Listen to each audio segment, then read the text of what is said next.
in this class. And so sometimes I will be talking to them in the sense of trying to repeat the questions and so forth. So Louise, tell me when. We're ready to roll. Oh, okay. So for, let's see, how do we begin this one? Let's begin by, why don't we go around and have each of you introduce yourselves, and if you feel to, you can say a line or two about why you got here or what you expect from this class. Okay? So let's begin with Debbie. Hi, I'm Debbie Gordon, and just it just sounded like a very intriguing class to take, and I wanted to learn more about it. Okay. I'm not one that's been in this class before, but didn't attend all the classes, and I thought I'd take it over again. And then it's just to increase my knowledge in Hinduism. I think it was, like you say, intriguing. Did you say that? So it's a word that I often use, the same thing. What's going on in that part of the country and that part of the world. Thank you, Madeline. I'm Jane, and I'm just basically here for interest. Okay. I'm Nandini. Even though I'm from India, I don't know much about it. So I am trying to learn now. I realize that I need in this point of life on the spiritual knowledge.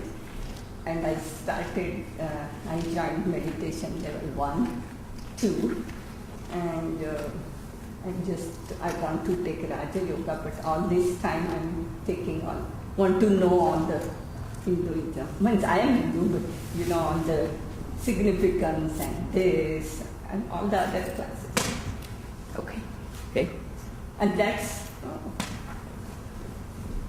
Okay. I'm Nita. She's my mom. And I'm visiting from California. I'm visiting my mom. And I am also here to fill in the gaps for the things that I don't already know about my religion. Okay. Hi, my name is Cayenne. I've wanted to take this class just forever. And then I've also had some treats with yoga teacher training with Murli and some Mahabharata stories, so I know it's going to be good. And then I'm also going to India next year, so I think this will be a really good preparation. I'm Krista. This is my husband Tushar. And so I'm just interested to learn even more about Hinduism. Some basics, and of course, learning Tushar, but I'm excited to learn more.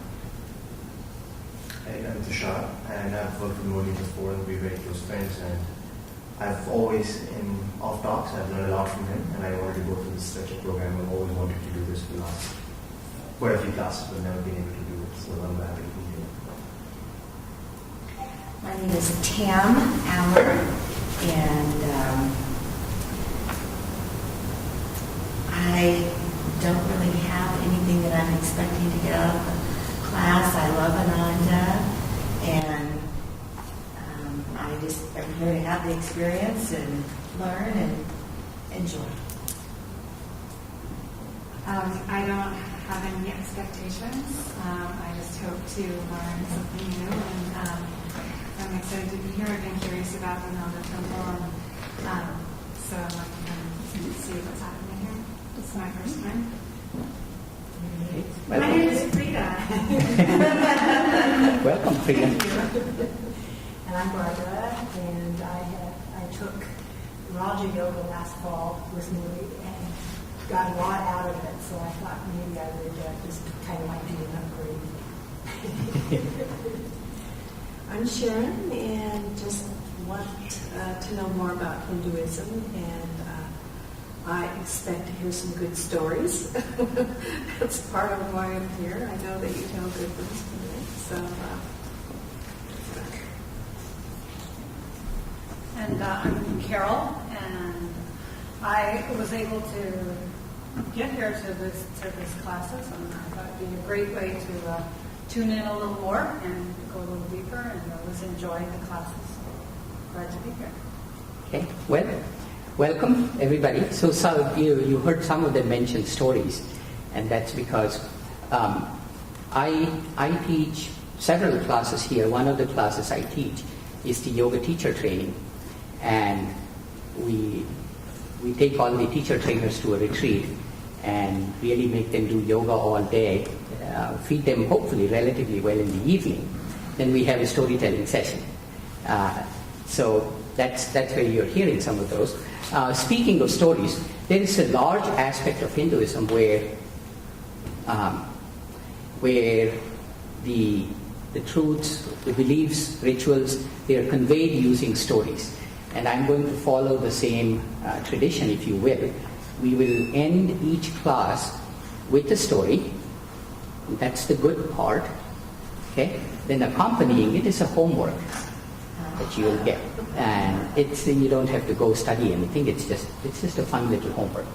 I'll tell you about it more. So you will hear a lot of stories. We'll probably begin with one soon. Anyway, I also teach a Saturday morning yoga class, and I teach the Hatha intensive, and along with Kriman I teach the Raja intensive. For those of you that don't know what they are, that's a 12-week introduction to Raja Yoga. So we teach asanas and meditation and pranayams, a whole bunch of things. And once a year I offer this class, usually around summer. So for those of you that are joining us by streaming, hello, welcome. I'll be giving handouts, which are over here. I won't be giving them to you now because there is some stuff. I'll be asking questions and the answers are in there already. So I'll give them at the end of the class. And for those of you that are listening, if you can make sure that I have your email address, then I can email the handouts to you. Okay. So what will we study in this? Oh, you're already there. Thank you, Louise. So what we'll study in this course, we'll of course look at Hinduism, but it's not a religious study, not by a long shot. You'll see why. But the biggest reason is Hinduism really is not a religion in the usual sense of the word. Let me ask the question. All of you, or many of you, are at least somewhat familiar with Hinduism and stuff. Who can tell me who the founder of Hinduism is?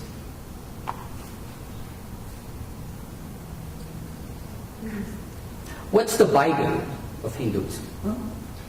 Bible, the equivalent of the Bible, the one piece of scripture that you go to. But it's Sanatana, right? So it can come from Adi Shankaracharya revival, isn't it?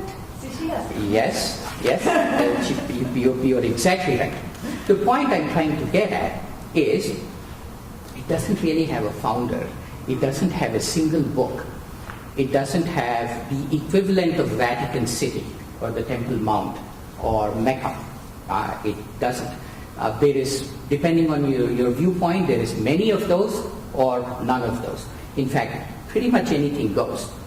Or nothing goes. There is a certain Zen-like holographic quality to the whole thing. So clearly this class, while it purports to talk about Hinduism, it's just a license for me to talk about pretty much anything I want. Speaking of unlimited licenses, that's really not what's going to happen. It's roughly based on this book. Okay? If you don't have it, it's probably a good idea for you to get it because I'll be suggesting reading material from this, different chapters.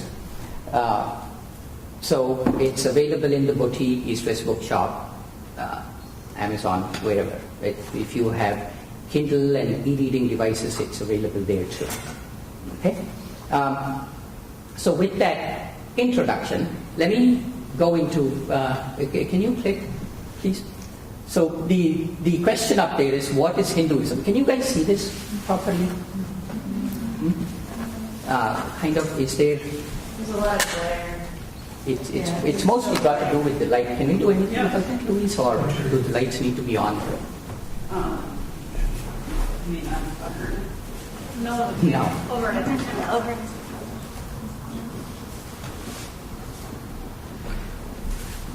The picture becomes clear, and you see what? You see this. If you see a man lying down on a bed of thorns, okay, this is certainly a popular, I wouldn't say archetype, but certainly a stereotype of what Hinduism is. But the opposite, many of you know, if you click again, is it's a uplifting yogic practice. In fact, they both come from the same source. Okay, click again, please. Is it a bunch of people, probably 1 million people, waiting to take a bath in what's obviously a fairly dirty river? If you come close, you'll see the predominant color there of the water is brown. Okay?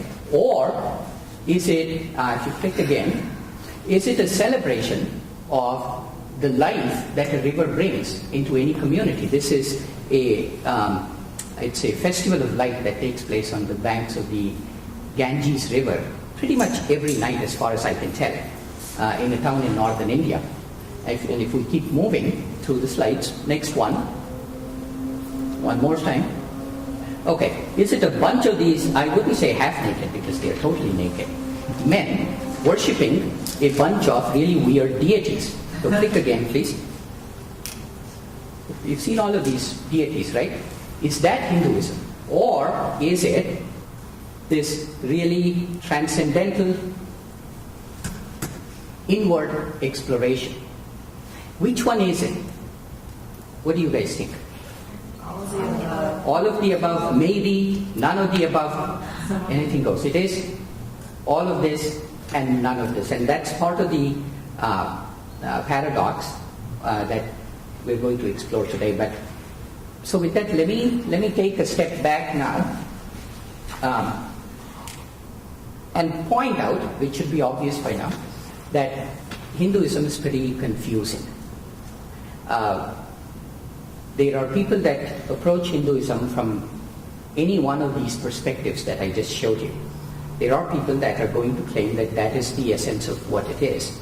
Any one of those perspectives, and many others that I didn't show because it's really, there are as many opinions about it as there are opinions in the world, you know. So, but with every belief system, with every religion, there is an outward aspect to it, which is the aspect of ritual. Okay, so if you take the Christian, at least the Orthodox Christian tradition, there is the liturgy that goes with it. There is the Mass, communion, and all of that stuff. That's the ritualistic aspect.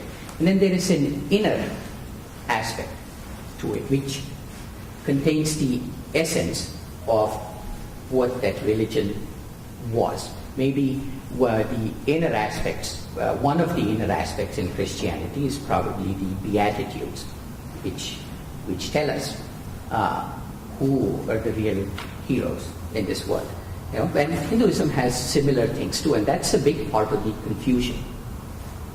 And when you think about it, there is any true. What's the difference between belief and faith? Those are just words. So to some extent, I'm going to define them. It may not be popularly accepted. Belief is something that you have or do simply because someone said so. Faith is something that you get when you experience it. Okay? And to take a very simple example, if you've never had chocolate, people that have taken classes with me know where I'm going with this. If you've never had chocolate before, then somebody will make you believe that chocolate's good and therefore you have to eat it. But if the moment you bite into one of those, that belief turns into faith because you've experienced the goodness of chocolate. Nobody needs to say it anymore. You don't need to go read in the Bible that thou shalt eat chocolate. You're there, you've drank the Kool-Aid, you're ready to go. Right? That's the difference. And religions many times get established by people that have experienced the truth, the same way we've experienced the taste of chocolate. And they struggle to say it to people. Chocolate's such a wonderful thing. Wouldn't it be a crime if nobody else ate it? I want you to eat chocolate. Okay?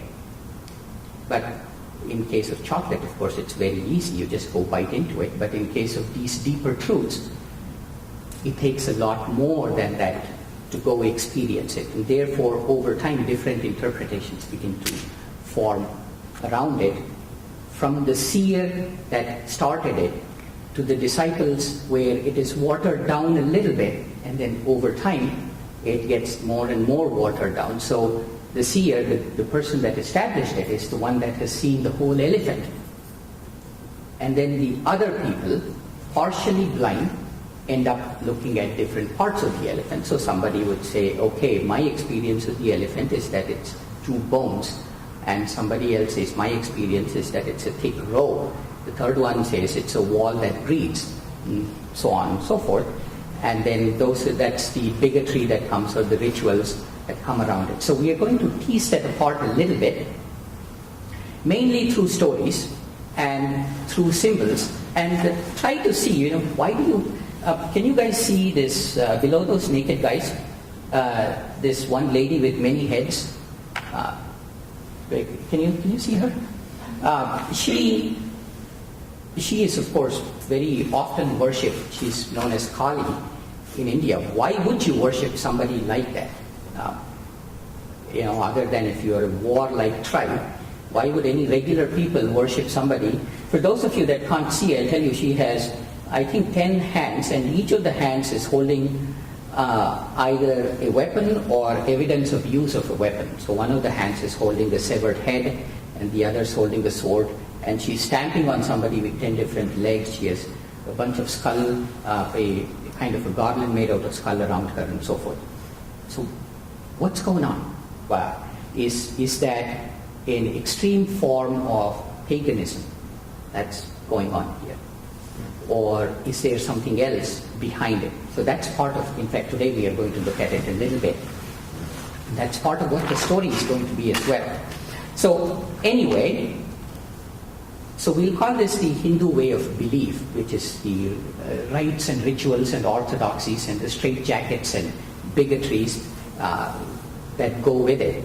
And then behind it, the essence of it, is the Hindu way of awakening, which is the inner path around which these things have fascinated, like barnacles. So we are going to tease them apart and examine the Hindu way of awakening and see what that says. Now, my approach is like exactly how Nandini said. I grew up as a Hindu, mostly from a belief perspective. And at the time, the grass is always greener on the other side. So I looked out and said, everything has to make sense. It's rational and scientific and so forth. And I still subscribe to that, except it's no longer a straitjacket. It's expansive as it is supposed to be. And then as I came on the spiritual path myself and began the practice of meditation and yoga and so forth, a lot of the rituals that I grew up with began to make sense to me. So for example, you asked me if I was a Brahmin. So yes, I was brought up as one. Where do we go? Okay. Oh, this is all tangled up. Hang on. Are you filming this? Okay. This is a thread I'm supposed to wear, and it's a baptismal thread, and it has 3 strands in it. And at some point I was told, you wear this, it has to be 3 strands because that's what's written, so it shall be done. And as I began to teach meditation, and more importantly, came into contact with some of the deeper ways of looking at the way of awakening, I realized that these 3 strands basically represent the one of the, like every religion, Hinduism also has its own creation theory. In the Bible and in the Judeo-Christian tradition, it is the genesis of the Old Testament, right? And Hinduism also has its creation theory, and it goes into fairly big amount of detail And I'll go into it in class number 3. But to summarize it here in relationship to this thread, it says that creation began as a vibration. And as the vibration became more and more heavy, material things manifested. So when you think about vibration, there is a quality that takes it out, and there is a quality that takes it to the opposite side, and there is a quality that brings them back both to the center. That's how vibrations happen. And there are physics terms that describe all of these things, but that's how vibrations happen. And they're called gunas in Sanskrit, and you may have heard of it. There is the sattvic and rajasic and the tamasic, the 3 gunas, and that's what these represent. And apparently, I didn't know this, I probably still don't do this, as a Brahmin, I'm supposed to be aware of those 3 and try to go beyond it. So this is a reminder of what my daily duties are. And I was like, that totally makes sense. Yeah, it is very, so now when I look at it, it's a deep significance. There is nothing specifically Hindu about it. It's just how the universe is, and you practice it, you don't, it doesn't really matter. So that's kind of how my own evolution has been, and doubtless I'm going to have more thrilling moments down the years where I'll find more and more. So that's part of what I'm going to share with you as well. Okay? Any questions so far? Okay. So let me begin with, well, I won't begin the story yet. So can we go to the next slide, please? It's good. You have this in your handout, so there is no need to note this down. But this is the reading list from this book. Of course, it says class 1 you should have already read something. It's okay. It's not a big deal. And it is a big book, so if you cannot read effectively chapters 1 through 9 by next week, that's okay too. There won't be any quizzes around those things. So just, if you read it, then your experience will deepen a little bit. If not, just stop me and ask questions. Either way is fine. This is a resource for you to use if you feel the need to. It shouldn't be a burden. Okay. Next slide, please. So let me talk a little bit. I want to take 4 or 5 steps back, and in fact, ask about how we actually know anything. And there is a science behind it. It's a theory of knowledge. Every philosophy has a theory of knowledge. And without going too deeply into the philosophical aspects, mainly because I have no idea, but also because it's kind of boring. But you can begin to know things by one method, which is the hard way, which is you perceive and then you infer. So for example, you get up in the morning, you look outside, and you see it's all white. So that's a sense perception. And then you go outside and it's cold. And with those two, something clicks in your mind with those two perceptions. You can infer that it snowed last night. Or you can say, you see smoke coming from somewhere far away. You say, there is a fire. Why? Eyes have perceived it.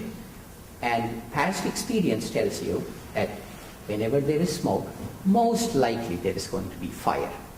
So this is a way of knowing. And in fact, this way of knowing has been used in spectacular success, especially over the last 300 years, as the scientific method has blossomed. It existed even before, but since around the 1600s, it's really blossomed quite a bit. Okay?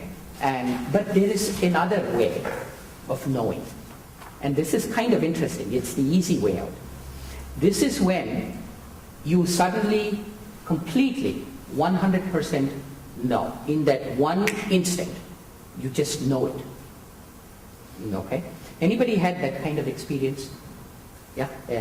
Would you like to share what it was about? Well, it kind of happens a lot. Mm-hmm. I I would say it happens most frequently in and around meditation. It'll just, something will be just suddenly clear, and I'll go, oh, or it's like just a little paradigm shift. It's like, oh, I see that, and it was, they were staring at me the whole time, and then it's like, oh wow, I get it, you know. I don't know how to explain it. No, actually, I get it. Is just about the right way of saying it. Because sometimes you just get it. Now, whereas I was preparing for this class, just like that, I happened to pick up a book a few days ago. It's called, what's it called? Free Radicals. The book's called Free Radicals. It's written by a gentleman named Michael Brook, I think. And he talks about the amazing number of instances in science and engineering and the so-called rational pursuits where this has happened again and again and again. So let me tell you a story. If we go to the next slide. You know this guy? His name is Elias Howe. Anybody know this guy? Know of him? He was kind of a big deal in the 1800s. He removed a lot of drudgery from women's lives. Okay? So what do you think he did? What kind of drudgery was women? Close. Sewing. Yeah. Sewing machine. He invented the sewing machine. Now, I don't know much about sewing machines, so please pardon me if I get this wrong. But apparently, sewing machines existed even before this guy. Okay? Somebody in France invented it, and apparently it never worked, and that kind of stuff. But what people did was, it was the Industrial Revolution, right? So whatever you did by hand, you brought a machine which replaced your bicep. Is essentially what people did. So what they did was, in all of these sewing machines, the eye of the needle was not at the pointy end, but it was at the non-pointy end. For reasons unknown to me, that made sewing machines extremely vulnerable. They just didn't work. It just wasn't viable. Women were unhappy, men were unhappy. Anarchy was just a step away. Okay? So this guy was wondering what to do. And what I'm going to tell you next is real. So what I told you before is real too. So this guy, one day he had a dream. And in that dream, he found himself in Africa, pursued by cannibals. Okay? And he runs, and then, he's huffing and puffing, running away from them, but they eventually overtake him.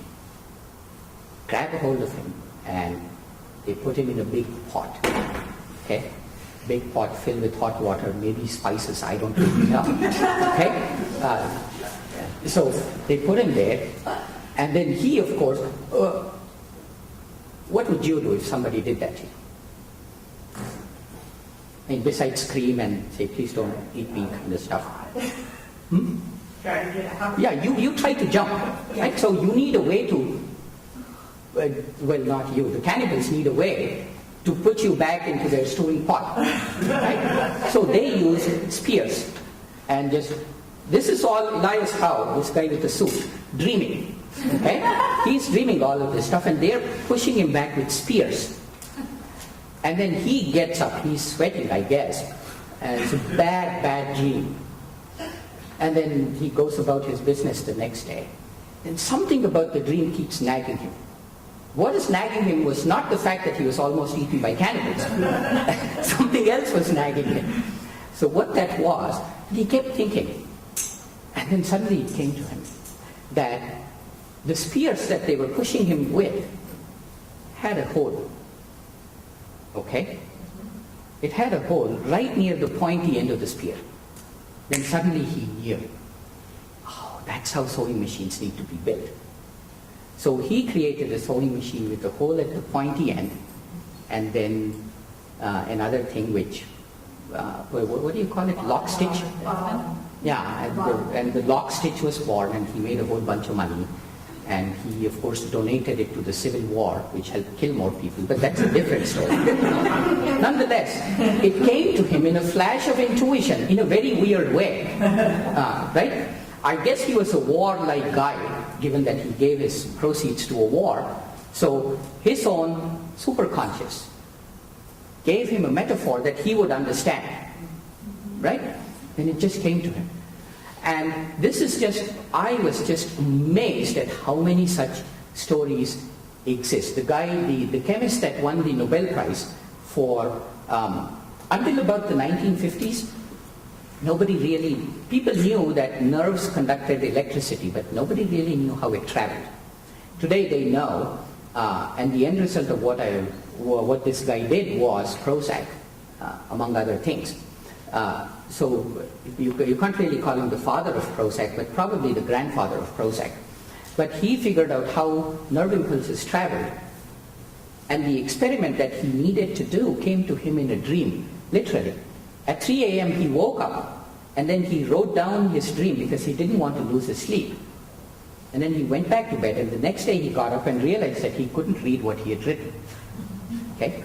So promptly the dream came again next day. Then he woke up. This time he was smart. He went to his lab, conducted the experiment, and by 5 a.m. he had the basics of it, which got him the Nobel Prize. You can open any standard biochemistry textbook today and look for, what is this guy's name? Otto Loewe, L-O-E-W-E, Otto Loewe. And you can see his famous experiment, which came to him in a flash of intuition. Einstein, the same thing. When he was 16 years old, he had a vision. He literally had a vision that he was standing right next to a beam of light. And he thought, oh, what does that mean? And then, according to his own thing, he chose not to share it until a few years away from his death. It was only then that he shared the fact that theory of relativity came to him in a vision. Okay, and there's steam engines have revelation as its source. Atom bomb, the controlled chain reaction, has Enrico Fermi had this as a revelation. The list goes on and on and on. I was just amazed. Where am I going with this? What's that got to do with Hinduism? None of these guys were Hindus, right? There's a bunch of stuff. Click the next, please. Anyway, I had the sewing machine picture and all of this stuff. I don't know what's the next slide. Would you see what I have next? Oh, yeah. This is where I'm going with this. So, you have this intuition. You have this revelation. This sudden, immediate knowing. The highest form of it. What would you really like to know? Did anybody read Hitchhiker's Guide to the Galaxy? That book, Douglas Adams? Yeah. It's a science fiction book. But they have invented this mother of all computers, okay, in there. And then they have asked the ultimate question that everybody has wanted to know, which was, what is the meaning of life, something, and everything? So basically, they've asked the ultimate question. And then the computer works on this answer for millennia and eventually comes up with the answer, 42. So nobody knows what the answer is. Obviously, it's something very, very deep, but that's what it says. But the point is, intuition to invent a sewing machine, intuition to invent an atom bomb, intuition to invent steam engines, so forth, are very valid uses of intuition. But the highest form of intuition is one that allows you to answer the ultimate question. Ultimate question takes different forms for each of us. Some people it is, what's the meaning of life, right? And for some people who have realized that life's, say, not so good, and then you die, and then what do I do next? Whatever it is, the intuition that lets you know the answer to that question. And we are told again and again and again across all religions that that answer comes to the seeker on the spiritual path in one instant, in that one blinding instant. And they say again and again that that experience is powerful, it's uplifting, it's joyful, it's inexpressible, and so on. where that place comes from is our own superconscious. What is that moment of superconscious experience? Not just for the big things, but even for the little things. So this is a quote. I'll read it for you. It feels like it's mind, body, and soul totally integrated for one perfect moment, and you feel like you're one with yourself and one with the universe, all in a very split moment. Okay? It sounds like it could be real, right? Like some nice things can happen in such a moment. So who said this? Let's click through one by one. Who do you think said it? Any guesses, first of all? This is Yogananda, of course. Next one. This is St. Francis. The next one, we'll stop there.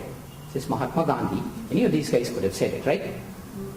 But you know who really said it? Was this lady. Click again. You know who that is? Billie Jean King.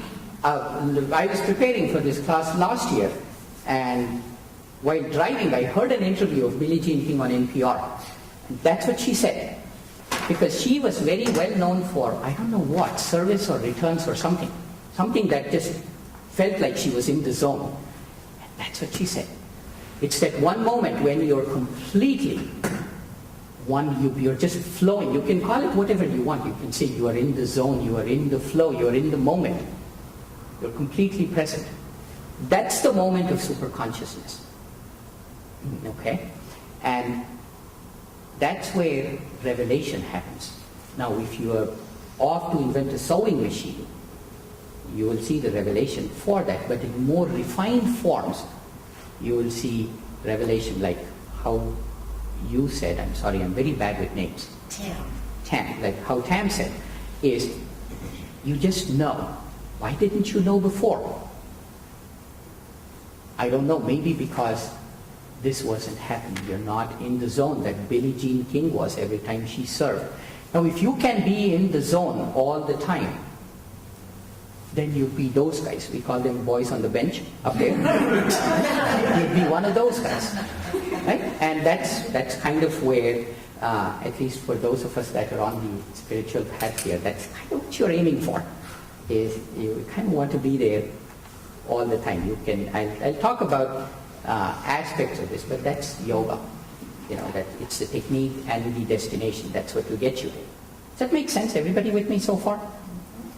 So, the true basis of any religion is this moment of knowing for some seer, somebody. Certainly, these guys qualify for that, and which is why when you read their writings, there is a certain power behind it, because it's born of direct experience. Okay, and this is true for anybody that writes about it or talks about a topic that they know about very deeply. There is a certain power behind it. Malcolm Gladwell, how many of you have heard of his name? Where have you heard of his name? He wrote Blink. And another one called Outliers. So, Malcolm Gladwell did an interesting study. He tried to answer the question, why are some people incredibly successful and why are some people not so successful? He came up with many different reasons, but one of the things that's very pertinent to this topic is, he said, very successful people do two things in their area of study. One is they spend 10,000 hours in that area, whatever it might be. If you're a yoga teacher, you spend 10,000 hours teaching yoga. If you're a doctor, spend 10,000 hours being a doctor. At that point, they go to a different place. And another thing they do, he says, based on many, many studies, and I have no reason to distrust them, that the human tendency is, when you want to spend 10,000 hours on anything, you'll of course run into roadblocks. The human tendency is to give up after 3 or 4 retries. And he says, the people that reach the 10,000 limit, they retry 8 or 9 times. Okay? So, this is not a roundabout way, this is a way of saying that you need to concentrate. You need to focus on that one topic Okay? And that's what produces the mind, body, and the soul, totally integrated. So if you study the Yoga Sutras, which is the well-known, wonderful textbook on yoga, the very first chapter is called the chapter on concentration. Okay? And so, anyway, now it begins to become clear some of the archetypes, which is most effusively stated in Hinduism, but present in every other inner path there. Some of the archetypes you see people meditating, you see people getting rid of all the distractions. It could be in the form of a renunciant, or Buddha saying, desire is the root of all sorrow. They all come from this place. The need to be in that place, Swami says this, and probably quoting Master Yogananda, that there is nothing in all of eternity except right here and right now. And there is many places it's indicated that if you have the ability to be right here, right now, even for one moment, then something magical happens. And that's revelation. So in the Indian tradition, what is considered, there is a very strict definition of what is scripture and what is not scripture. It's a very interesting definition. Scripture is that which is heard. Okay? Non-scripture is that which is recalled. So they very specifically, they make no bones about it. Say, if you hear it in that moment of super consciousness, it doesn't matter who you are, doesn't matter what you do, then that immediately becomes scripture, because it comes from a place where you have established a direct connection with the universe. Yogis call it samadhi. Does that make sense? Okay. Let's move on. This is a more direct quote from Yogananda. You'll see this. It's from a poem called Samadhi, where Yogananda attempts to describe this experience, this place of revelation, this place of super tuned intuition. And the entire poem, of course, is worth reading. You'll find it definitely in the Blue Autobiography of a Yogi. You'll find it in the back. And it says here, smoldering joy oft puffed by meditation, blinding my tearful eyes. And it just goes on, and then it says, thou art I am thou, knowing, knower, known as one, enjoyable beyond imagination of expectancy, samadhi, bliss. As you read more and more of the poem, you kind of get a sense that he is trying to describe or struggling to describe an experience that doesn't lend itself to the imperfect medium of language. So let's do a simple experiment. Assume that in front of you is an alien who has never had anything sweet at all. They don't even know the concept of sweet. How would you describe how sugar tastes like? Just take a guess. How would you say it? Softening of the mouth. Softening of the mouth. Wonderful. Okay. What else? How else would you say it? Just be creative.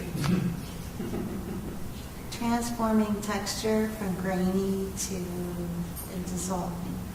Wonderful. Transforming texture from grainy to dissolving. So very clearly like sugar. I just imagine it on my tongue. No, exactly. Exactly. How would you describe its taste?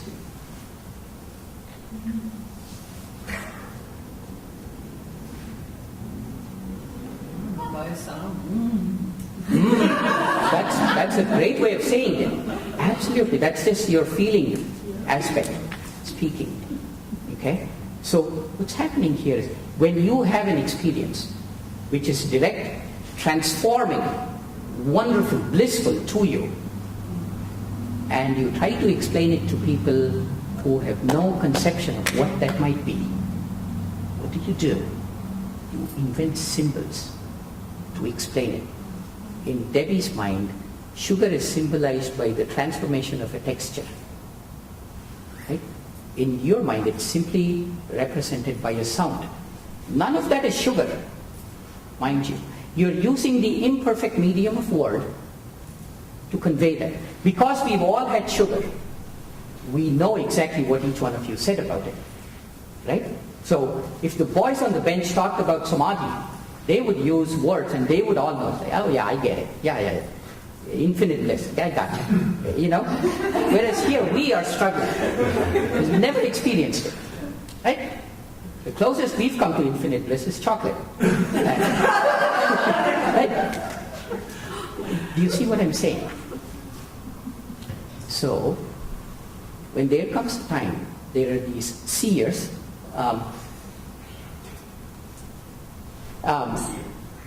and when they experience something so transforming, so powerful, so incapable of being expressed through language, they begin to invent symbolism around it, in the hopes that these symbols will awaken some archetypal awareness within the listener. But the point is, in the end, that has to be experienced by oneself. There is no other substitute. You cannot really logic your way into samadhi. With no amount of thinking. There is a book called Essence of Self-Realization, which is really a bunch of talks and quotes by Yogananda, which Kriyananda kind of wrote down. And I just forgot. What was I going to say about it? I forgot. It will be very profound. You'll like it if I remember it at some point. Okay? But anyway, so it's like a child asks you, what happens when people die? What do you say? So you begin to invent symbols. You'll probably take the child outside, point him to the stars and say, oh, when people die, they become one of those stars. Maybe. There's something that the child can understand. A lot of religious literature in general, and since we are talking about Hinduism, a lot of Hinduism begins to make sense when you look at it from this particular lens, this particular angle, that it is heard, smriti, shruti is what it's called. Shruti is the act of hearing. In fact, those of you that have studied Indian music, you will know Shruti is the tone that you establish with your musical instrument, but it's basically the act of hearing. And so when they hear, when they experience this powerful truth which answers the entire meaning of life in that one instant, they struggle to express it. That's why there is a certain evangelical quality about religious scriptures, is because once you have had that, why wouldn't you want everybody else to have it? There are many things that characterize one that is self-realized. And uniformly, one of those characteristics is that they are compassionate. The very first thing, you have your pick of prophet or saint, they're all uniformly compassionate. It's not unlike how you would feel, or any of us adults would feel towards a child is, if you only knew what I knew, don't make the same mistakes that I make. Just listen to me. Don't go down that road. And it's coming from a compassionate place, not from a place of judgment. Because you've transitioned from belief to faith at this point. So it's coming from a place of compassion. And that's why there is this evangelical quality to it. Eventually, when done through lesser minds, that evangelical quality that comes from a place of compassion becomes bigotry and goes towards hatred, which is dual of compassion. But that's a different topic. You see where I'm getting at with this? So I wanted to establish that as a broad basis. This is the kind of the key, if you will, that will help try to understand all of these varieties of stuff that happens in Hinduism. The guy that is lying on the bed of thorns, or the guy doing yoga, or the naked people, you know, all of that stuff. It's just it's like blind people groping the elephant. They just get at it from different ways. Everybody wants to go to the same place. They're just coming at it from different starting points. Does that make sense? Okay, let me pause here for a moment. Any questions, thoughts, observations? I'm thinking about compassion, and I had a very terrible experience last night with fireworks. It was just all night and very disturbing to have all that happening right over my head. And I kept experiencing a lot of anger at my new neighbors. I've lived in my house for a month.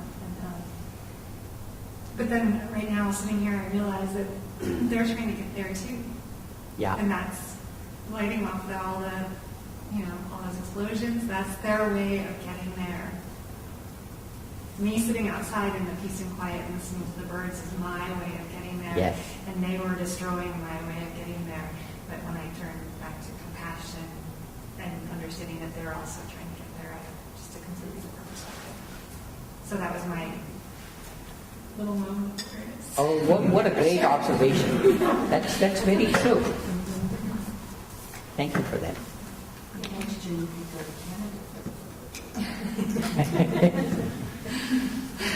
Okay, so let's move on to symbolism.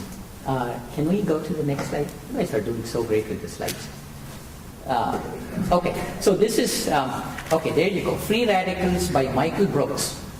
This is not in your handout, so if this kind of stuff interests you, you can write it down. No. This is not. So I don't know whether you like the entire book or not. I just found it very intriguing, being a student of science, that there is, you look at scientists and you have this image of a elderly, somewhat constipated, soft-spoken person who doesn't deviate from a straitjacket, whereas it's not really true. And it's obvious once you think about it, because they're highly creative people, and you cannot really put creative people in a straitjacket. It's just a brand that science has created around itself, probably much to its own detriment. But there is so much of freewheeling frontier town kind of thing that goes on in science. I was just very, very intrigued by it. So if that kind of thing excites you, then this is a good book to get. Okay. Let me check where I am in my kind of moving. Okay, let's go to the next slide. I think I have come back to. See, there is Saint Paul, who a certain relatively valid claim can be made that Saint Paul was the first Christian, not Jesus Christ. Clearly, the guy was tuned into Christian teachings. If anybody was, he was. And then he says very straightforwardly that this is not something that he read, or he didn't get this by being preached to, but it was revealed to him by, of course, his preceptor, his guru, which was Jesus Christ. And he says it very, very straightforwardly. So this is a theme when you begin to look for it, it's there all over the place, no matter where you look. Okay, so that's the nature of these scriptural truths. So let's move on to the next one. The next one's not that interesting. It's there it's there here. So let's move on to the next one. Okay. We can just click a whole bunch of times until the slide transitions. You can just watch the clicks. These are just characteristics. They just keep going until you get to the next slide. You can go very quickly. I don't need to talk about this. Okay. So the next one. Okay. So once you have had this experience, we'll keep that metaphor in mind. Trying to explain sugar to an alien is where the seers, in Sanskrit they're known as rishis. Rishis are the seers who have had a revelatory experience. So as you begin to read the Vedic literature, you'll come across this term often. So these rishis, they've had the revelatory experience and they try to explain it with symbols. So let's examine symbols briefly, and then we'll do something really fun after that. So some of the common symbols, just keep clicking one by one. So this, of course, is a symbol for a country, symbol for a marriage. This is symbol for something that's unending. Right? These are all things where language is imperfect. The word marriage doesn't nearly convey what the ring conveys. Right? And therefore, the bigger the concept that the symbol represents, the deeper its significance. So therefore, you'll see many movies where you have scenes where tearfully they hand the ring back and say, it's not you, it's just me, I'm not in the right place, whatever that might be. Right? Or you have this entire flag burning thing. Although it's a piece of cloth that's being burned, it is symbolic of something much bigger. So let's go on. So that's, of course, the seal of the United States. That's another symbol, right? And then on. So here are a couple of symbols that represent peace. Right? One from the 60s and one for the UN, I think. Okay, next one. These are a couple of symbols. At least the two Indians here know who the lower, right? Do you know who that is, Nandini? Yeah. Of course you do. Amitabh Bachchan. Yeah. This is probably the most famous Bollywood actor. That's another symbol too. But nonetheless, these are symbols of two souls greeting each other. Universally recognized. Right? And just for the heck of it, I tossed this symbol to see who knows about this. Do you know what this symbol is? The symbol of British Secret Service. Kind of fun. Okay. But moving on, there are deeper, more archetypal symbols. Let's go to the next one. And again, just click through them until the slide is filled. So here are two very archetypal symbols, both of which have to do with astral anatomy. The one to the left has to do with the 7 energy centers that are in the spine. And the one to the right is a very direct representation of how the energy moves within the superficial spine and within the deep spine. When the energy enters the center of this is when superconsciousness begins.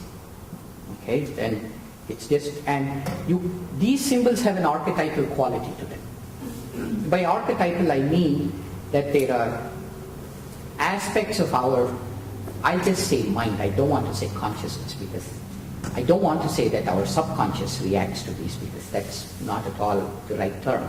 I'll just say there are aspects of our mind that just have a dim memory of what these are, and therefore they are very, very powerful.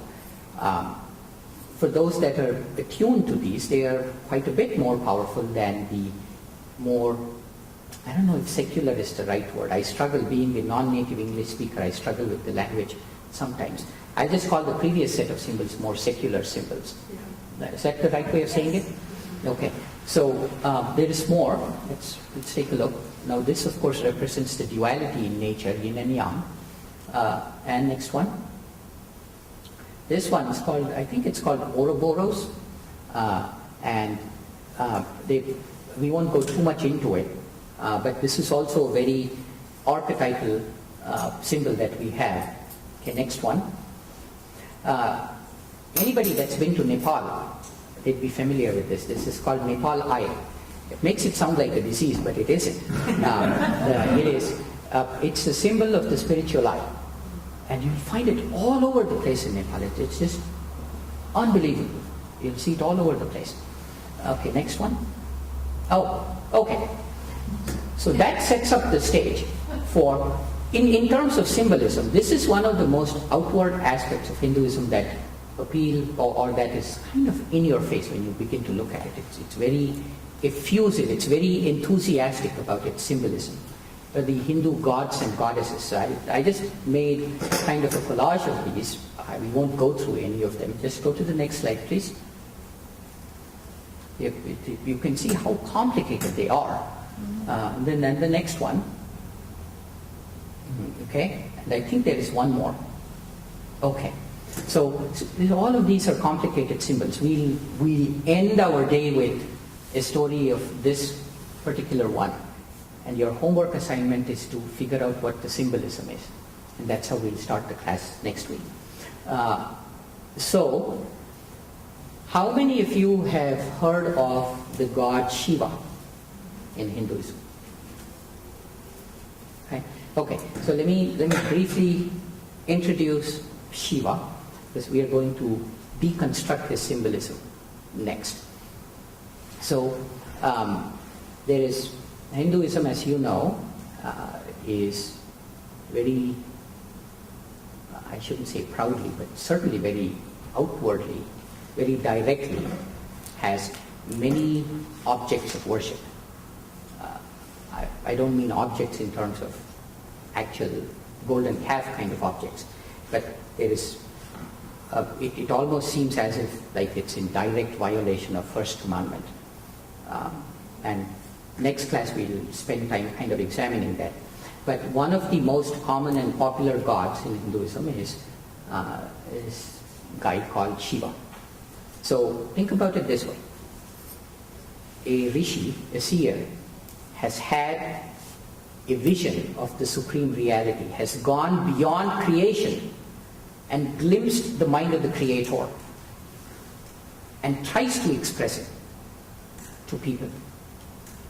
And some of them came up with the following expression. If we go to the next slide, they came up with this. This is how, just like you guys explained sugar in one way, the final moment of revelation, this is how they chose to represent it. What does it really mean? So let me, maybe, Louise, can we turn on these, not the floodlights, but the other ones? Let me lay these out here for people to see. I have several of these so that each of you can examine it in a lot of detail. It's all the same thing.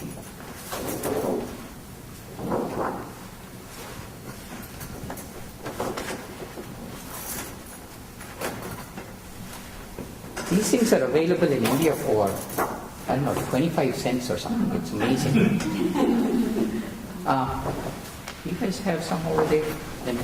Thanks. Okay. So what we are going to examine is some of the symbols. So you notice, first of all, that Shiva has a moon on his head, of all the things. What do you think that might mean? Let me look at the slide, and I hope I'm not giving it away. Okay, it's not there. So, what do you think that might mean? Take a look. Imagine that you've had the glimpse of the ultimate reality, and you're trying to describe the Supreme Spirit, the Creator. Where does the moon fit in? What might that mean? There is no right or wrong answer, so just don't worry about it. It's a discussion. Go for it. Calm, peace. Means moon, I feel. Yeah. Nice. You know, that might certainly be an aspect of it. That's, I hadn't thought about that before.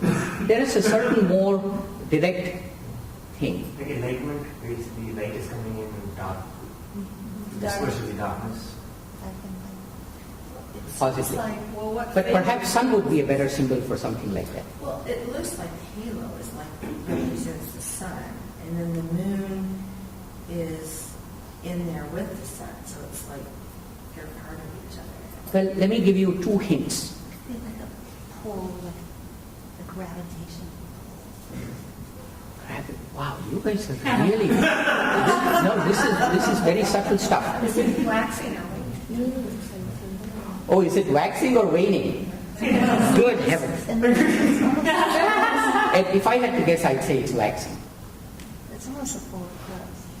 Okay, well, let me eclipse. Oh, you guys are really, this is quite good. Yeah, Luis, you've been to most of these. Have you seen these interpretations of the moon? Do you remember that before? I don't remember. It's usually a little bit more subdued, isn't it? Exactly. This is great. So, to the ancients, what did they do with the moon besides write love songs and stuff like that? What else did they do with the moon? What was it useful for? If you were a farmer 3,000 years ago, moon was very critical for you. Why? Because I heard the T word somewhere. Track the seasons. To track the time, right? Moon, we are okay because we got these guys. It's hard to imagine how. See, the sun's not that useful. The sun's round every day. Whereas the moon's it's very predictable. Moon is time. Okay? But what Shiva is doing is quite interesting. He is wearing time as an ornament. Right? It's not been etched into him. His nose is part of him. But moon isn't part of him. Moon is an ornament of Shiva. What aspect of the supreme reality are you describing by making moon an ornament? Beyond time. Right? Controls time. Yeah. So when you cannot really say the Supreme Spirit has existed forever because it doesn't make sense at all, because the forever is also part of creation. How would you describe it? Recall your struggles in describing sugar to the alien. Right? This is what the boys on the bench are facing at this point. Right? They've seen this. It's beyond time. So they say, the moon is an ornament. And say, he that knows, knows. The rest of you I feel compassion for. You can see that kind of writing in scriptures all the time. Right? So that's what the moon represents. Does that make sense? Okay. So now that you got an inkling of the pattern here, let's go to the third eye. You see that he's got a third eye, right? It's not something that's painted on him. It's an organ. He's got it.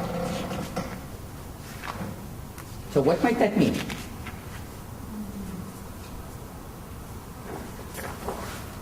He sees things that other people don't see. Yes. What things might he see? Wait, right on the money. What things might he see that other people don't see? Another reality. Yes. But remember, he's the creator. Okay. So what might he see? He sees all knowledge. He sees everything. Right? He's omniscient. Does that make sense? Yeah. So the third eye is the symbol of omniscience. He that is beyond time and is omniscient. See, now this is unraveling. Very wonderfully artistic way of representing it. Right? Does that make sense? Okay. Let's come to the serpent. Anyone?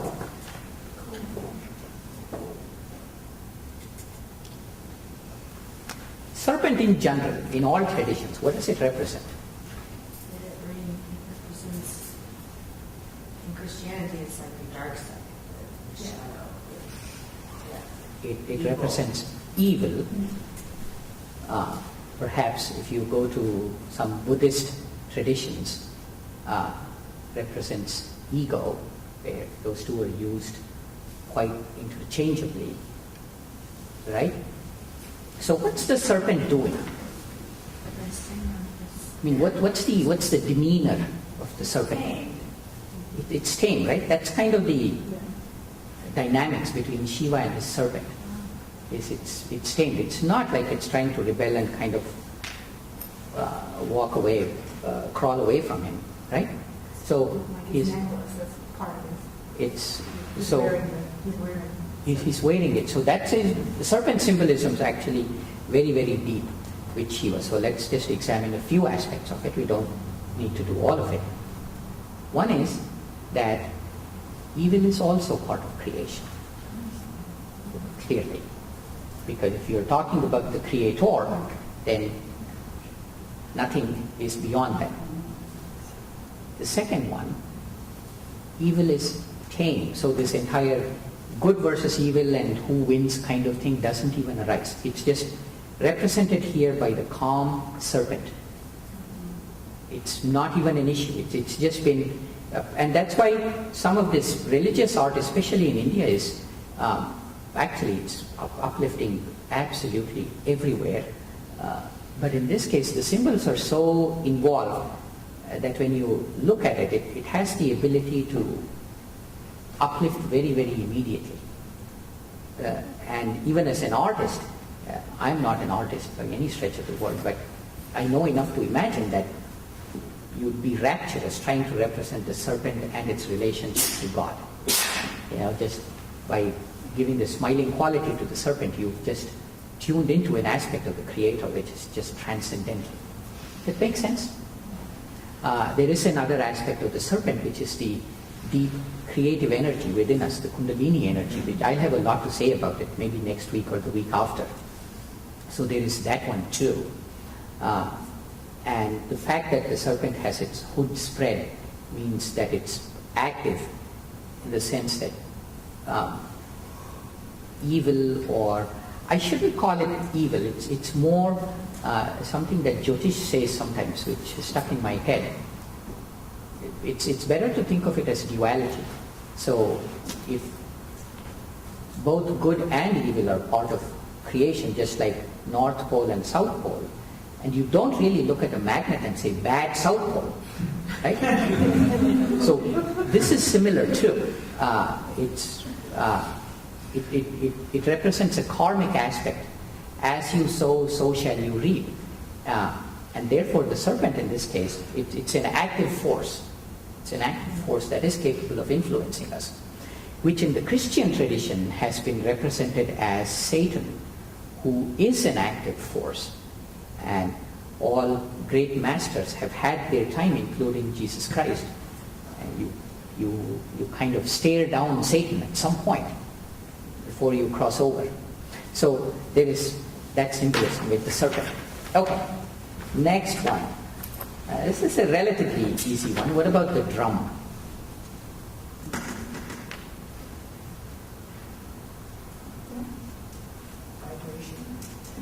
Vibration. What sort? Creation. Vibration of creation. Right? So the drum and the trident are linked together, and the drum is below the trident. And this is very deep. It's actually, if I don't have time to. Okay, we have. Are we going until 9 or 9:15? That's effectively a question for you guys. It's supposed to be 9? Oh, we started. Okay. We'll go over a little bit. Okay. We're an hour and 12 minutes. We're an hour and 12 minutes now. Really? Oh, good heavens. Okay, so I have 18 minutes more by your reckoning, right? Okay. So the drum and the trident. Vibration is the mechanism of creation. Okay? But when vibration comes into existence, it assumes 3 qualities. And that's the trident. Those are the 3. It's the same as the thread that I just showed you. So it's showing a cause and effect relationship. The interesting thing is these are all adornments. These are all ornaments of the Creator. The Creator himself, and this is where you see why this entire himself, herself thing is kind of ridiculous. The Creator himself is completely beyond any aspect of creation. You want the vibration and the 3 qualities. Oh, that's an adornment of the Creator. He proudly holds the trident in his hand. The moon, the time itself, is another aspect. He can choose to create it or not.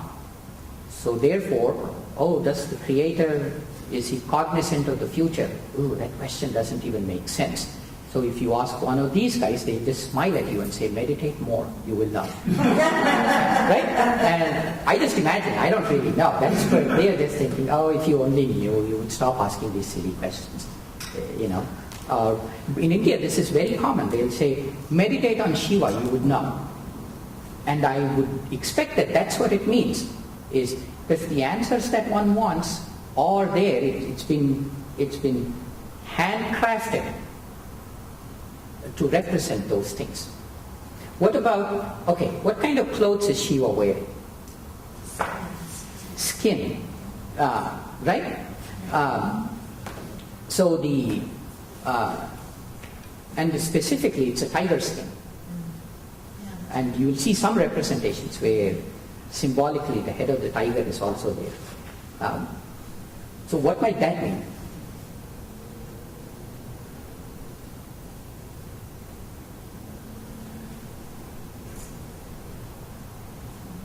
I think, to me, the tiger skin like that is sort of conquering, symbol of conquering over. Yeah, conquering over. So you need what to conquer? Strength. Strength. It's power. Power. Right? So it is the power to move mountains, the power to create galaxies, the power to destroy delusions. Everything emanates from the Creator. Right? So everything is of the Creator is what is being expressed here. There used to be a sect of Christianity, I forget what they are called, this is in the 19th century, who very specifically approved of science, okay, because they said science is exploring nature, since everything in nature is of the Creator. Therefore, scientists are actually thinking about God all the time, therefore it's approved. And this is one of the scientists, some of you might know, Michael Faraday, belonged to this particular sect of Christianity. Okay? So, again, an aspect, anything that Yogananda used to say that God's experience happens in 8 different ways. It has things like bliss, for example, and power, and peace, and stillness, and things like that. And power is one of them. And it says that anything that requires energy to do, the inherent creative potential behind everything, is also of the Creator. When the Creator Himself, and this is the interesting concept, we'll go more into this next time, the Creator Himself is beyond all of this. So pains have been taken to say that absolutely any aspect of the Creator is simply an adornment, is one way of looking at it, but also a screen preventing you from seeing the Creator. Does that make sense? It's a very subtle concept. So, Say it again. Say it again. So any aspect of the Creator. So you might say, okay, from this point on I'll only have uplifting thoughts. Right? So I will recognize that any power I have is the power of the Creator. And even there is a sense of separateness because you are thinking about the power, which is aspect of creation. You are thinking about good, and therefore implicitly not thinking about evil, and therefore thinking about evil, which is still not part, it's still part of creation. So just by the fact that these appear as ornaments on Shiva, it says that go beyond creation to attune yourself with the Creator. Does that make sense? So you will see, I have these books out here, so these are just great representations of traditional Hindu art, where you'll see all kinds of things. And see, I just gave you one interpretation. This is not canonical. This is simply a way of looking at it that makes sense. And you can come up with other interpretations, because in the end, this is another thing that is very prevalent all through the Hindu belief system, is ultimately, one's religion is a very private affair between one and the Creator. There is no middleman, right? There is no one person who has been declared to be infallible by the very organization that he heads. You all know whom I'm talking about, right? So it's now, of course, the institutional aspect of Hinduism is anything but that. There are all of those things present in there, but it's a little less calcified. You can go beyond it and still it be okay. Okay, everybody with me so far? So let's just take a moment with a straight spine, all of you, and however it is that you relate to the transcendent, take a look at the PowerPoint, take a look at any of these, and just meditate on it for a minute or two. You can have the image and see what that means to you, what it might awaken in you.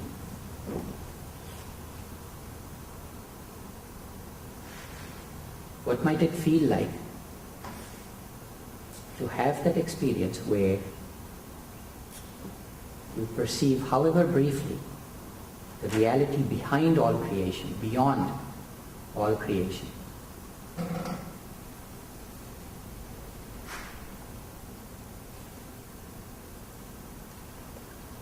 It's just a moment to be quiet and reflect on these.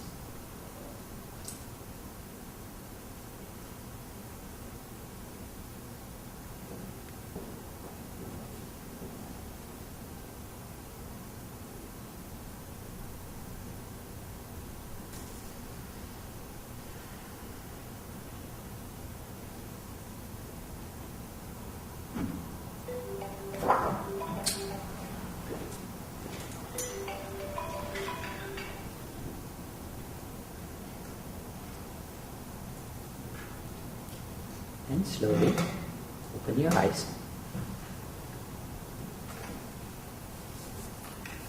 Okay. Now, we won't. We'll examine one more such thing, maybe 2 weeks from now. Okay. Just wanted to give you a taste of what symbolism might mean and why they look the way they look. You'll find. Swami has examined other aspects of it here. There is also this little altar setup where you'll see, so all of these are from Louise. She got it from her personal altar. And I think, will it be there every week, Louise? So, okay. Oh, she might add a few. So just come take a look. Remember, there is no official explanation. And many of these have evolved over millennia, so there are, if every artist creates his or her own interpretation of it based on their attunement. It's very free form and therefore very open to your own acceptance or interpretation. So just take a look, see where that takes you, if you feel to. Okay, any questions? Well, in this picture, there looks like a bottle of something that's blue in color with a figure 8 on it. This one? Yeah. Okay. What is that called? It's called a lingam. Oh, that's the lingam. Yeah. Okay. Yeah, there's a lot more going on in there, so there's more symbolism. Right? Yeah. There is quite a bit more symbolism.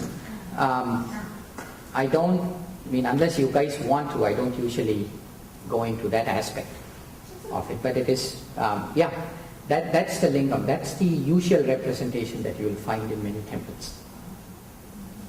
Okay, so story time. Now,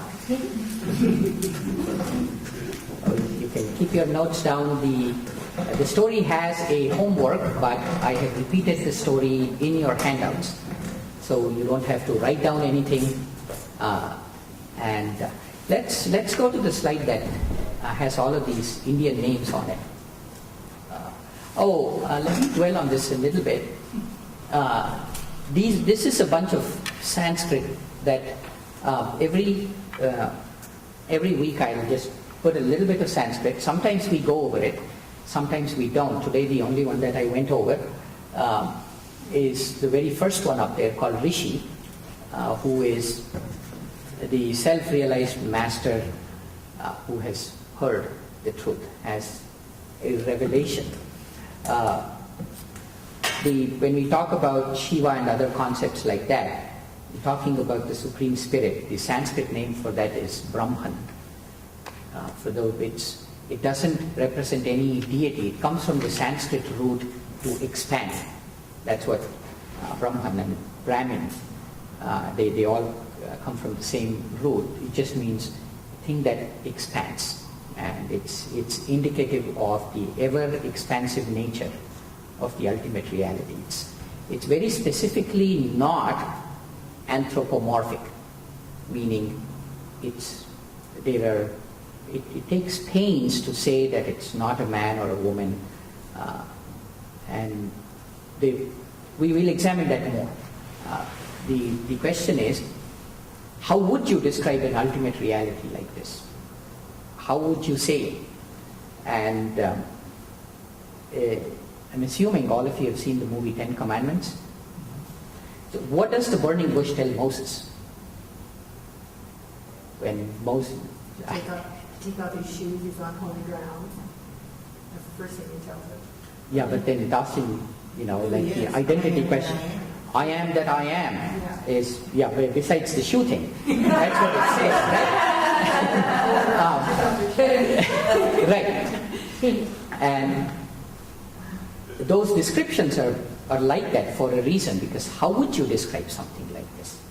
Like, who are you, Lord, or something is. I keep thinking Charlton Heston instead of Moses. Right? And then it says, I am that I am. There was a Indian, I guess, 20th century rishi, his name was Ramana Maharshi. And he said among all descriptions of God that he has encountered in all the scriptures, he should know, he was very well read, he said, I am that I am is the most profound and the most intuitive. He was just thrilled by that description. And unless you begin to dwell on it, you look at it from the perspective of revelation or something, you just think that makes no sense. I am that I am is something that a child would say, right? But that's how you would describe an encompassing reality. How you couldn't say that it's infinite. You couldn't say that it's timeless, right? What would you say? So that's why this is another thing about all of those Zen-like sayings that you encounter in all real scripture, is they don't water it down. They just say the way it is, and the way it is, it's really hard to say. Okay? Okay. Story time. We'll go through all of the other ones. We'll go through early on next Thursday. Okay, next slide, please. Oh, good heavens. You need to go through about 5 slides. No, that's just one slide. Yeah. Keep going. So this story takes place many thousands of years ago. Do we have lights up or light down for story time? Light down. Light down, probably. Yeah. Would that work? Good. Yeah. Totally. Please, let's have the lights down. It seems very intrusive. Let's keep going. We will talk about all of this next time. You'll just see something, you'll see a Shiva's photo. Pause there. So much stuff to cover. Right there. Okay. So can everybody see that? This story takes place many, many thousands of years ago. All of the world at that time was being ruled by a wonderful emperor. His name was Sagara. Okay? All the Sanskrit names you can see up there. So Sagara was this ruler, very benevolent, wonderful to his subjects, and this was at a higher age. So the inherent tendency towards evil itself had been reduced by the soothing forces of divine vibrations. That was the kind of age that it was. It was also an age of great fertility. I mean, literally, because this guy had not one, not 2, but 60,000 children. Okay? 60,001 actually, but it's just nitpicking. So these 60,000 children were actually kind of, they were a nice lot. They didn't go do random acts of tyranny or anything. They were just happy to be the children, and they did good things. Then one day, one of the rishis came to him and said, you have to do a horse yajna. Yajna is a ceremony that you do, and the rules are as follows. You take a anointed horse, which is of course white in color and very tall, the most wonderful looking mane, very strong. You take that horse and you anoint it. You make it a symbol of your kingdom, of your sovereignty over the entire empire. And you ask the horse to wander wherever it wants. And following the horse is a big army.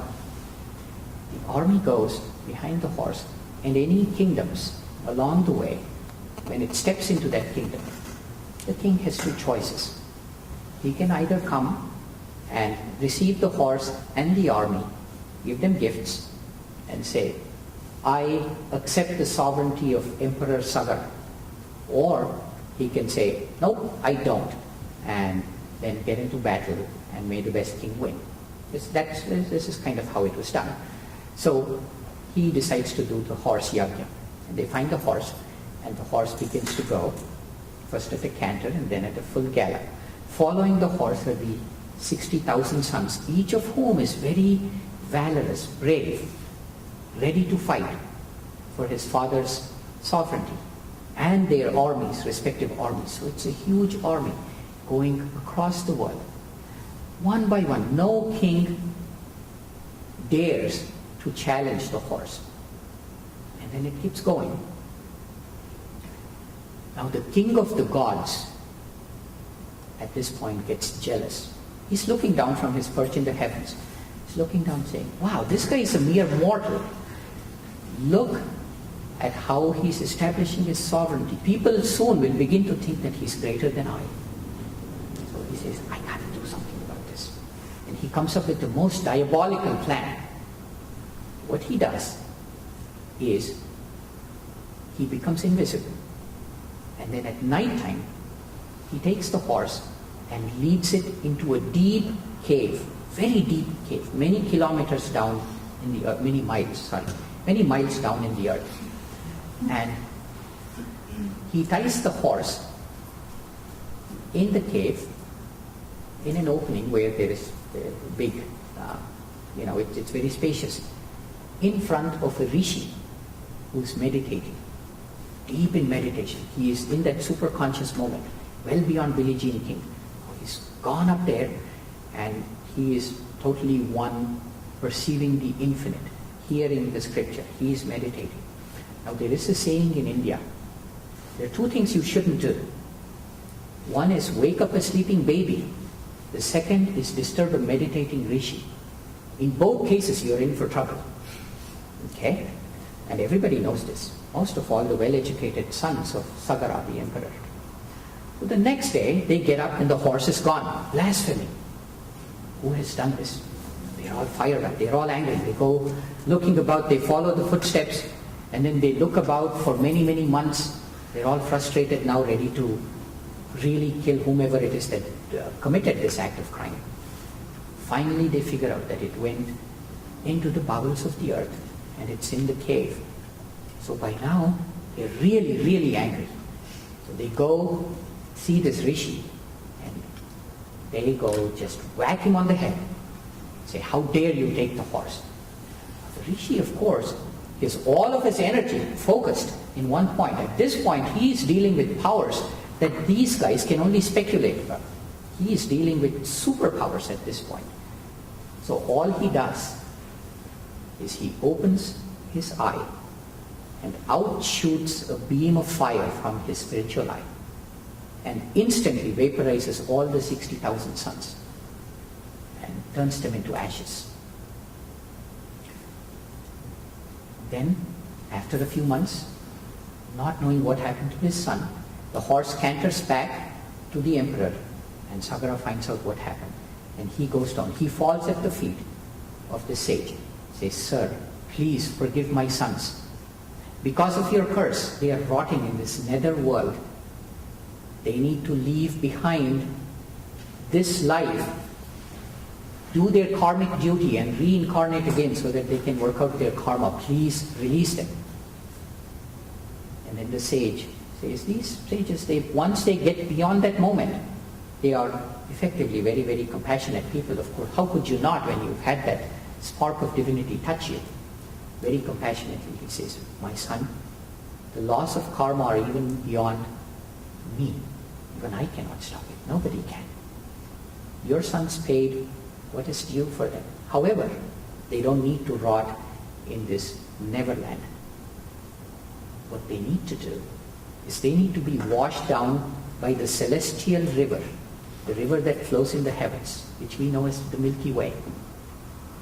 Bring the Milky Way down, that becomes the river Ganges, the river Ganga. Bring her down, and when her waters wash the ashes of your sons, they will be liberated, free to reincarnate and work their karmic burden, karmic debt." So the king falls at his feet, goes back. Then the king by now is too old, so he asks his son, the one remaining son, remember I said 60,001? So one remaining son. The remaining son goes into the Himalayas and starts meditating. But the gods don't smile on him after many years. So his son does that. That doesn't work either. And then his son, the great-grandson of King Sagara, Bhagirath is his name. So Bhagirath begins to meditate. And Bhagirath is no ordinary mortal. He is filled with fiery enthusiasm, with the discipline that it takes. He is filled with the steadfastness and the loyalty to do whatever it takes. So he examined what his ancestors did and realized that they were not meditating hard. So the first thing he does, he says, "I will give up eating." So he goes into the Himalayas, 11,000, 14,000 feet up there, in the midst of winter, stops eating, wears only a loincloth, oblivious to the cold, and then does even more austere things. He stands on one leg with his hands lifted up and then begins to meditate, focusing that spiritual eye with a single intent, which is asking the cosmos, asking the gods to send down the spiritual river, the river Ganges. He meditates for 60,000 years. And eventually, Brahma, the creator, is happy. He says, "You are now ready. You have built enough power that you can change the structure of the universe and get the river down." So Brahma appears before him in a spiritual life and he says, "My son, what do you want?" And Bhagirath says, "Lord, please release the Ganges river from the heavens so that she can grace the earth and free my ancestors from their netherworld." And Brahma says, "Of course I'll do that. But be aware, the river is so mighty that the earth cannot tolerate her power as she descends from the heavens." And Bhagirath says, "But you're the creator, what should I do?" He says, "There is only one person who can bear her ferocity, and that person is Shiva." So he says, "Go meditate on Shiva, worship him, and then once you make him happy, ask him, because he will give whatever his devotees ask of him. That's what he's known for." So Bhagirath goes back to square one, and this time he even gives up drinking water. No food, no water, just on breath, meditates for another 60,000 years. And then Shiva now is happy. Then he comes and says, "My son, what can I do for you?" He says, "Lord, please bear the power of the Ganges river as she descends from the heavens." And then Shiva says, "Okay, I will tame her." Then he goes, stands in the midst of the Himalayas, as tall as the mountains themselves, even taller, even more steadier, with his trident on one side and the snake And his tiger skin, blue-colored body, he's standing there. And he says, I am ready to receive the Ganges river. And then the universe rearranges itself and the river begins to fall. The earth trembles with her might. Volcanoes erupt.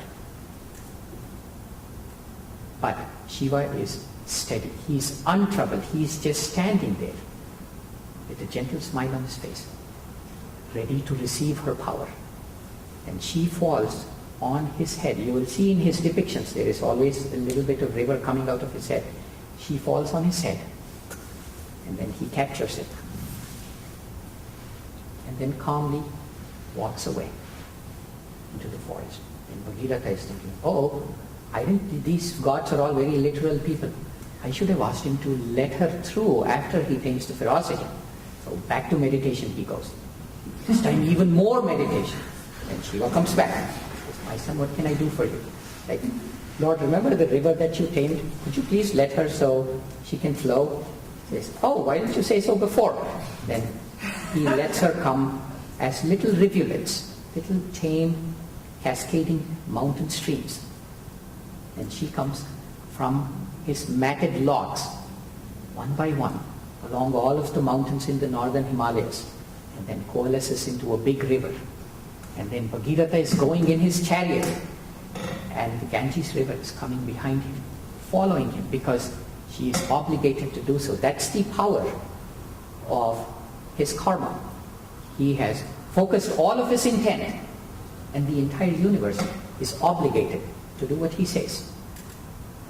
And so she follows him, and then eventually comes to this underground cave, fills it with her waters, her purifying waters, and washes over the ashes of his ancestors and liberates them so that they can go back and work their karmic debt. And then eventually comes to a big depression on the earth and fills the entire depression, which from that point on became known as Sagara. Sagara means that which is caused by Sagara, which is the Sanskrit name for ocean. So that's how oceans were formed. And then Bhagirath then goes on to rule for many thousands of years as a just and well-known king who brings peace and prosperity to his subjects. And the Ganges river flows for all of eternity to purify anybody that bathes in her waters. That's the story. The assignment for next week is to figure out it's a wonderful story. You agree? Beautiful story. But it's also deeply meaningful. What does the Ganges river symbolize? What does Bhagiratha symbolize? What does Shiva symbolize? So your handout has all of these questions. Think about it. It's your intuition and how you tune into it. There are no right or wrong answers. We'll begin next week with a discussion of this. Okay? Okay. So let's just sit up straight for a minute or two.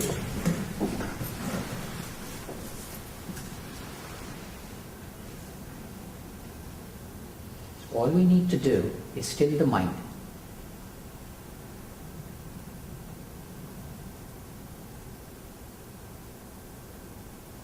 Gazing at the point between the eyebrows.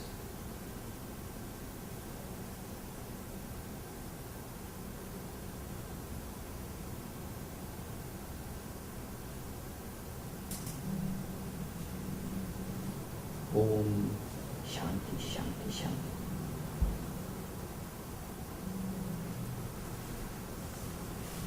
Okay. Thank you all. Here are the handouts.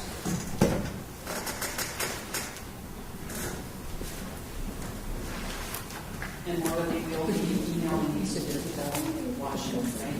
Yes.